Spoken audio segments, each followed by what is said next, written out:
conditions. So all these new technology and development help these athletes recoup faster, right? Yeah, and that's another situation where that's a combination of a lot of factors, but there's no question that the professional athletes have all the latest technology and the latest treatments available to them and available to them on a daily basis with the resources they have. And you have, all the best doctors and the best rehabilitation professionals who know, again, the latest techniques to apply. And you're also talking about physically gifted individuals in a lot of cases who their bodies have an unbelievable ability to recover from one day to the next, even from the amount of training that they do and the physical demands that they put their body through.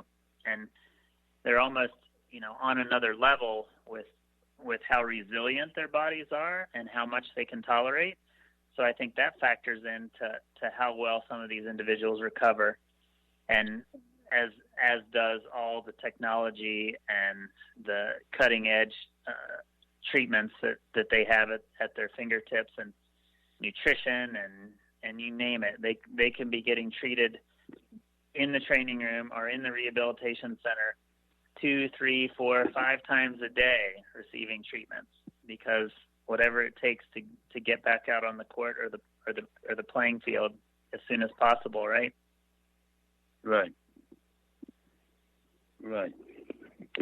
So let's go into running, because running is very popular in our society. You're a great runner.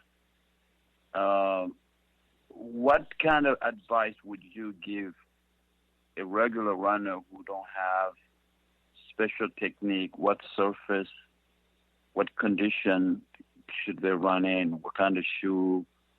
People talk about flat. Sometimes you have a flat foot, or you have you need insert. Can you elaborate in that area a little bit more? Yeah, and definitely, I think there's a few basic concepts that are really helpful for running. And number one, if you are a new runner, it's best to be a walker first. And just like you have to crawl before you walk, you have to walk before you run. You should have a good base of walking where you can walk briskly for 30 to 45 minutes, and you're doing that several days a week before you consider starting to run. And then when Right. you do start running, you're just mixing in a minute or two of easy jogging here and there, and it's a very gradual buildup.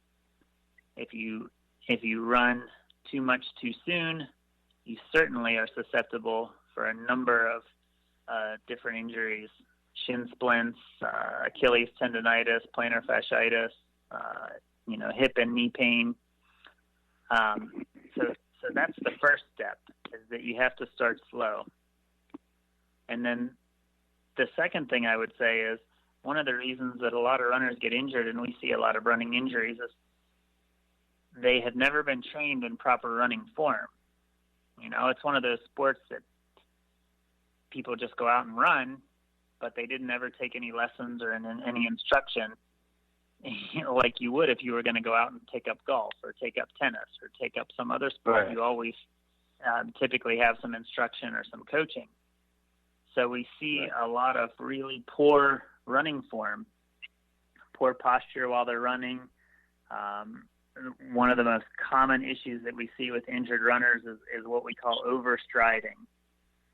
They're taking too long of a stride, and their foot's landing out in front of them, and that's really creates a large impact force from the foot to the knee to the hip and all the way to the back.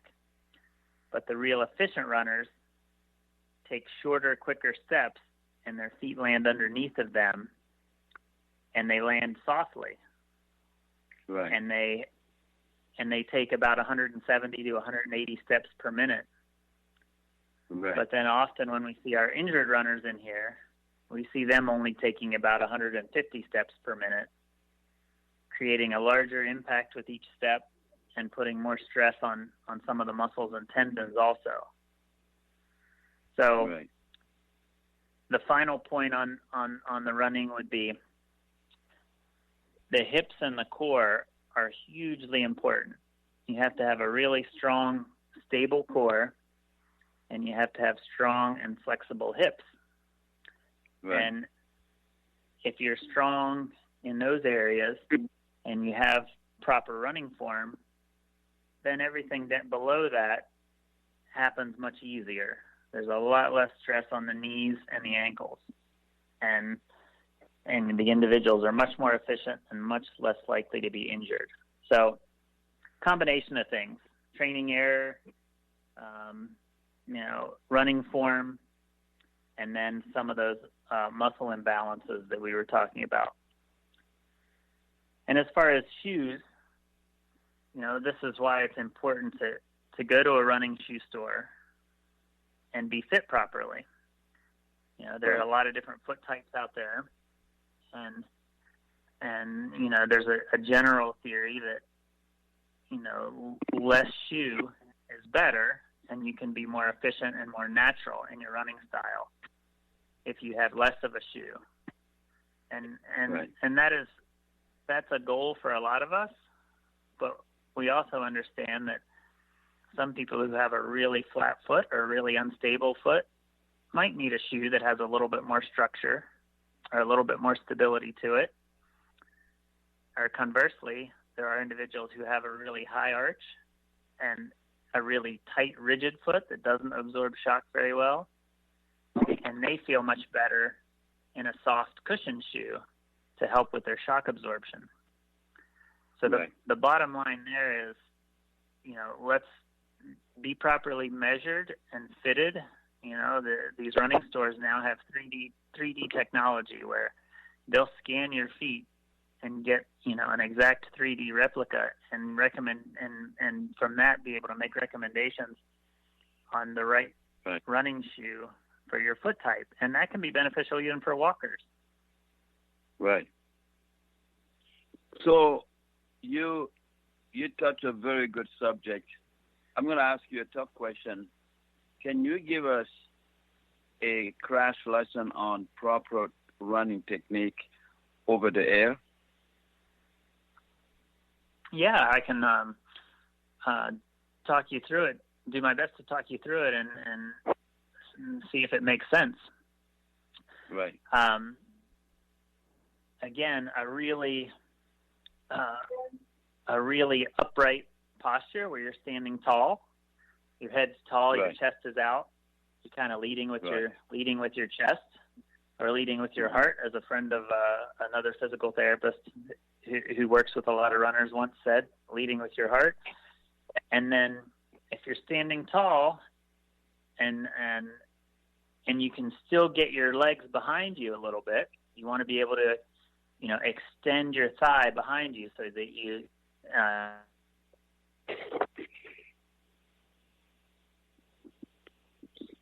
so you're standing tall, you're getting the legs flowing behind you and landing underneath of you each time. And when they land underneath of you, the goal is to land softly in the middle of your foot.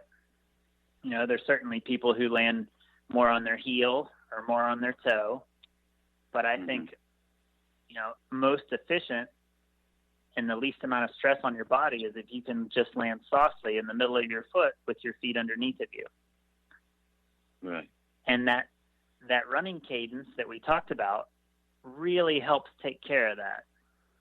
If you can track your running cadence and, you could simply count steps per minute and count how many times your left foot hits the ground in the course of a minute, and then times that by 2, you would get how many steps per minute you have in total. And right. we mentioned that a good goal is 170 to 180 steps per minute. But that's a very experienced, efficient runner.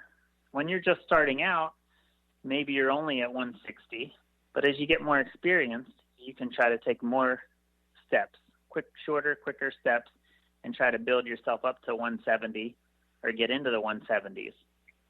But that takes care of a lot of times taking too long of a step. It'll help you for your feet to land underneath of you and for you to engage the hips properly. So run tall, shorter, quicker steps, land softly with your feet in your midfoot right underneath of you. And that would be my crash course. Excellent.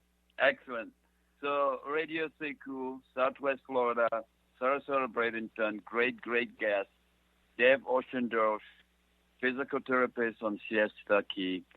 This was a very good eye-opener information from Dave. Dave, before we finish, this is the end of a part 2. Can you give again, please, to our listeners, people who are listening to us around the world, your information? Yes, absolutely. Again, my name is Dave Ochsendorf, spelled OCHSENDORF,